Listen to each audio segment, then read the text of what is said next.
I think most of us know the simple song, Twinkle, Twinkle, Little Star. If I asked you, you could probably sing it without much effort. But what if I asked you not to sing it, but to put the lyrics into your own words? Just to refresh your memory, here are the original lyrics. Twinkle, twinkle, little star, how I wonder what you are. Up above the world so high, like a diamond in the sky. Twinkle, twinkle, little star, how I wonder what you are. Can you put those ideas into your own words? Now, here's another, perhaps not so familiar stanza. Listen carefully and see if you can put these lines into your own words too. When the blazing sun is set and the grass with dew is wet, then you show your little light. Twinkle, twinkle all the night. Twinkle, twinkle, little star, how I wonder what you are. It sounds like a simple thing to do, to listen to or read something and then put it into your own words. But that simple method can be a powerful learning tool when you use it in your homeschool. Let's explore how Charlotte Mason used this tool called narration to help students learn.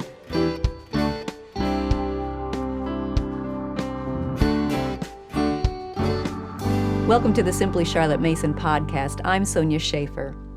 Narration, in its simplest form, is telling back in your own words what you just read or heard. It's a much higher thinking level than true or false questions or multiple choice or fill in the blank. What you're asking your student to do is to listen or read attentively, remember what was read, put it into the correct sequence, mix it with related ideas already in his mind from other readings or experiences, form it into coherent sentences, and then present it. Yet narration is a uniquely personal experience. No two children will narrate exactly the same, and that's the beauty of narration. It allows each student to interact with the ideas in the book that he's ready for, to form his own relations with what he heard, and then to share with you what he got out of it. Narration is not a feat of memory or of parroting back the exact words. That's a lower level of thinking.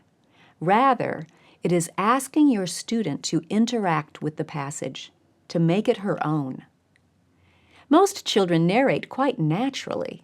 If they're interested in something, they'll tell you all about it.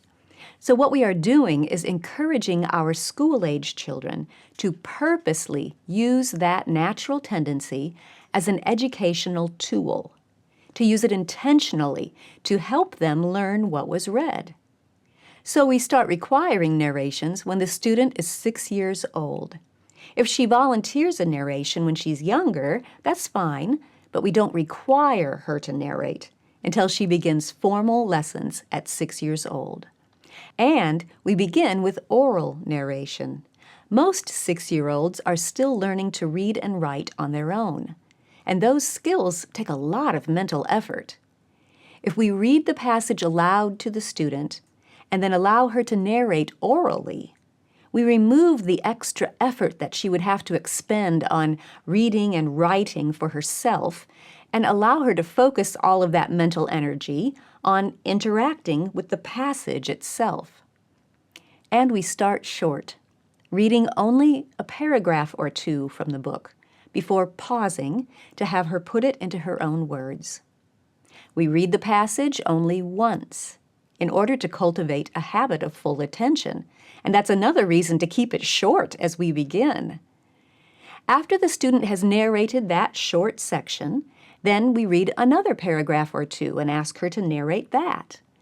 We can continue in this way, doing short sections, until we finish the assigned reading or until the lesson time is up. As your student gains confidence and becomes more comfortable with listening and narrating, we can begin to nudge out the length of the passage. Perhaps we might read a full page before pausing for a narration, and then 2 pages, and so on. But there's no hurry. It is more important that the student forms the habit of listening with full attention and putting what was read into her own words than that we finish the book by a certain date on the calendar. Speed is not the goal. Knowledge is the goal. Narration secures knowledge. In fact, Charlotte Mason called narration the act of knowing. You may think that you know something, such as the lyrics to Twinkle, Twinkle, Little Star, but when you're required to remember them, to think about what they mean, and then put them into your own words, well, that's when you really get to know them. By requiring your student to narrate her school books, you are helping her to form the habit of coming to her schoolwork with a mind engaged. And you are helping her to form some valuable communication habits. Listening attentively and accurately restating what you've heard are critical life skills that will serve your student well for the rest of her life. Plus, she can use those skills to help her learn anything. When your student is comfortable with oral narration and is reading and writing at about a 4th grade level, then you may introduce some written narration. It's the same process.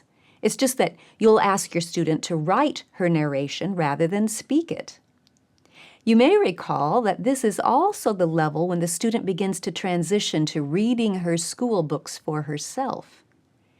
When these transitions are just beginning, you might require only one narration each week to be written and keep the rest oral.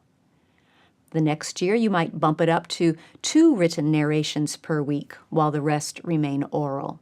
And as your student progresses through the upper grades, you continue to increase the number of written narrations as you gradually decrease the number of oral narrations. But don't quit oral narration entirely. Always keep some aspect of oral narration in play all the way through 12th grade. Putting the passage into your own words is the simplest form of narration. Not easy, but simple. In addition to this basic retelling, there are other ways to narrate as well. You can ask your student to draw a picture of what was read and then to tell you about her picture. You might have her tell 3 things that she learned from the passage.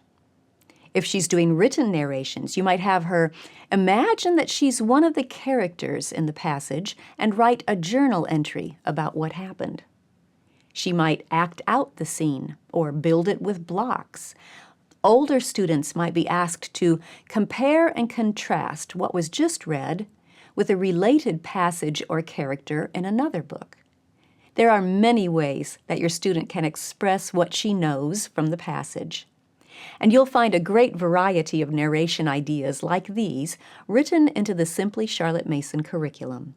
Check the description for links. The key, as with forming any habit, is to be consistent in requiring narrations. Just as learning any other skill, it may take some time and some practice for your student to become fluent in narration. But once she has learned how to use it, she will be able to use this powerful educational tool to teach herself anything over the rest of her life. If you have questions about the nitty-gritty details of using narration, check the description for a link to the book, Your Questions Answered Narration. It's full of practical advice and helpful answers to questions from homeschool parents like you. Thanks for joining me. I'll see you next time.